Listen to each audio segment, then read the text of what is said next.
Hey everyone, so in today's video I'm doing another redraw video. I don't know why I'm doing so many of these.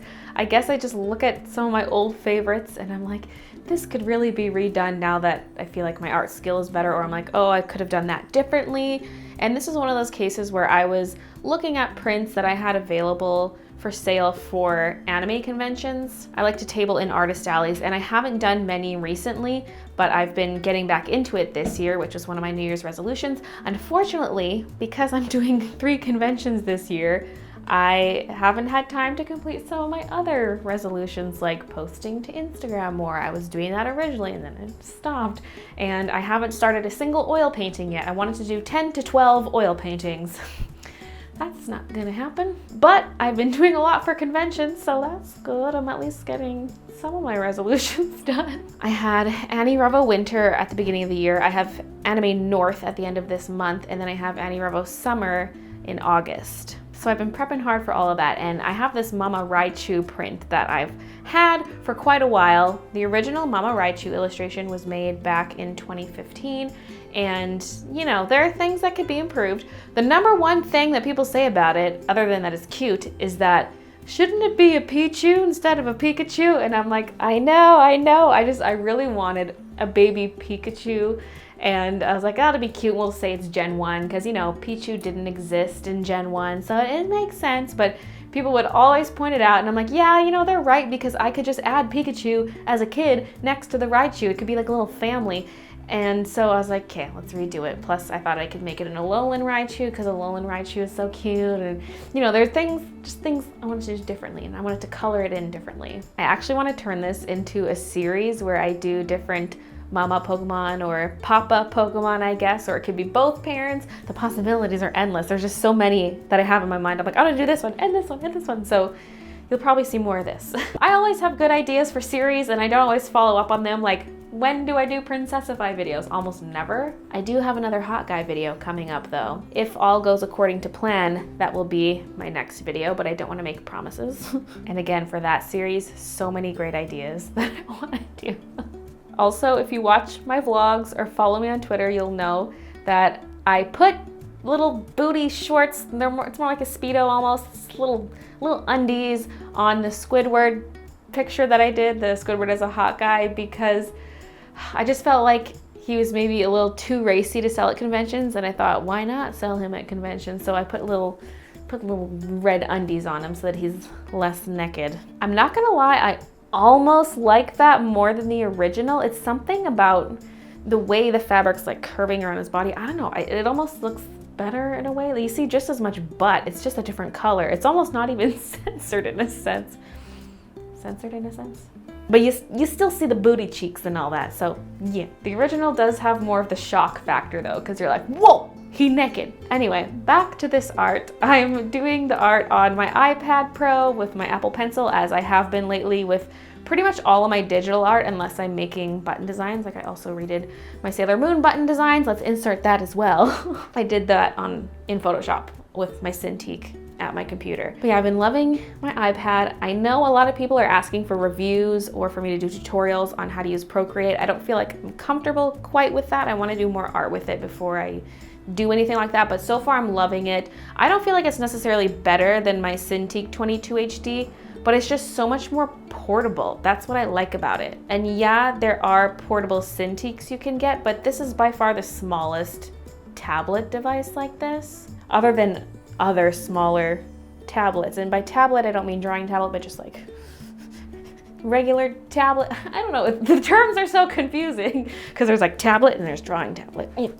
But a lot of tablets can be used as drawing tablets, and anyway, it's just really nice, really portable, and I'm loving Procreate so far, and I'm always learning new things. With this print, I really wanted to keep the shading simple because I wanted it to stay bright. I didn't like how the old one, it had this purple shading to it, but it just looked almost dirty or just dark. I don't know, I wanted something brighter and with more simple shading. So what I did is I first did flat colors, and then I would select that patch of color and fill it in with a gradient. And Procreate doesn't actually have any kind of gradient tools, at least not that I could find. I was Googling answers and I found answers from like 6 weeks ago that said no, they don't yet have a gradient tool, so I'm going based off that. But what I just did was I took a large soft brush and I'd have the flat color, and then I just take the second color and just paint in with this big soft brush, so it pretty much makes a gradient. It's pretty much just super soft shading that is not very dark. So light shadows and very softly blended into the rest. I'm not a big fan of soft shading if the shadows are very dark, unless it's also combined with some harsh shadows. But I feel like if you just use soft shading everywhere, it doesn't look very good. But since I kept my shadows very light, I think it works for this. One thing I wanted to do with this was add little, not like quite clothing, but just little accessories to some of the characters. So not only is there the bottle, which by the way, some people have walked by my tables and been like, shouldn't it be like breastfeeding? And then they're like going into all these details, and I'm like, it could be, but do you really want a print of that? I don't know. Just see this Raichu with like 8 nips feeding Pikachu. I'm just trying to humanize them a little more. Kind of like my Bun Bun series. It's like, oh, they wear clothes sometimes and they do human things like baking cookies. So it's kind of like that. The Raichu's bottle feeding the Pichu, and the Pichu has a little bow, and the Pikachu has a little bow tie, and he's holding a lollipop. Just cute things like that. In the original one, Raichu's tail was on the right-hand side of the page, but I decided to move the tail over to the left just to fill more of the space next to Pikachu, because I wanted the Pikachu to be pretty small, because it's meant to be a child Pikachu. You'll notice the scale is not proportionate to what it shows in a Pokedex, because that would be like a full-grown Pikachu or a full-grown Pichu. This is just meant to be like, they're still kids. Although like if a Pichu evolved into a Pikachu, would it just be automatically a full-size Pikachu? In the show it's like that, but if it was real life, I wonder how it would work. Even so, Pokemon aren't always the same size anyway, but I was trying to play off the whole they're a family thing, and some are adults and some are babies, so that's why they're scaled that way. Anyway, the whole point was Pikachu's small, so I used Raichu's tail to fill the space next to Pikachu. Because that was another thing I didn't like about the original print, is it didn't really fill the space well. It was also in portrait because that's just how it fit best. But for this one, I was like, oh, if Pikachu's next to it, I could flip it so that it's landscape and I could fill the space better, and just overall improvements. To keep with the soft look of everything, I didn't want to leave the line art Dyke Brown. I'll go into some Dyke Brown. I didn't want to leave the line art dark brown, so I colored over it. At the end, you can just alpha lock the layer, and it makes it so that you can only paint on whatever's already on that layer. In Photoshop, what I'd normally do is I would create a second layer, and then if you hold down Alt and click between the layers, it like alpha locks the top one to the bottom one. But in Procreate, I don't know if you can link 2 layers together that way. I haven't figured out a way to do it, but you can just take a single layer and set it to alpha lock so that you can then only color on areas you've already colored on that layer. So you can do the line art, alpha lock it, and then color on top, and it'll just color the line art. Another thing I wanted to do differently with this one is not leave the background solid white. I didn't want to draw some kind of setting that they're in. I just wanted it more abstract, like a gradient or a solid color. So I played around with a few things and ultimately went with a gradient where it's dark at the top and bottom, and then it's lighter in the middle. Initially it was dark at the bottom, light at the top, but I found that there wasn't enough contrast between the yellow of Raichu's tail and ears with the light blue, because it's like, oh, this is a light value and this is a light value, so they don't contrast well. Whereas if the ears are a light value and then the background is a bit of a darker value, they contrast a bit better. Then at the end, I was just bothered by Pikachu. I just felt like it wasn't quite right. I felt like his face was just a little too bold.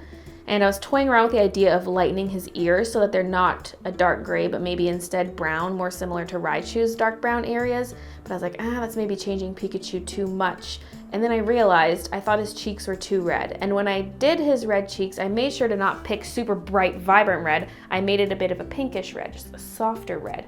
But after everything was said and done, I felt like it was still too bold, and it was the only red thing in the entire picture. I like to reuse colors throughout my piece, and so I thought, why not make his cheeks pink like Pichu's? It's technically off model, but it's cuter that way. It feels a little more juvenile, and it just matches the color scheme so much better. So originally I was not gonna make this available as a print on my Redbubble shop because I wanted my Redbubble to just be a collection of all my original art, but lately I've been thinking, you know what, why not? So this picture is up on my Redbubble shop, and I also added Squidward, but as a hot guy. So if you want either of those, they're on Redbubble. I also added my Vera redo, but I redid the redo, well, I just did some little tweaks. I made it so her hair wasn't such a square shape, and I made her one eye bigger because the one eye was kind of too small, and so I just fixed it up a little bit, so she looks a lot better now, and I put her on Redbubble, as well as the Ranchu and the Squidward, so there's some new stuff there.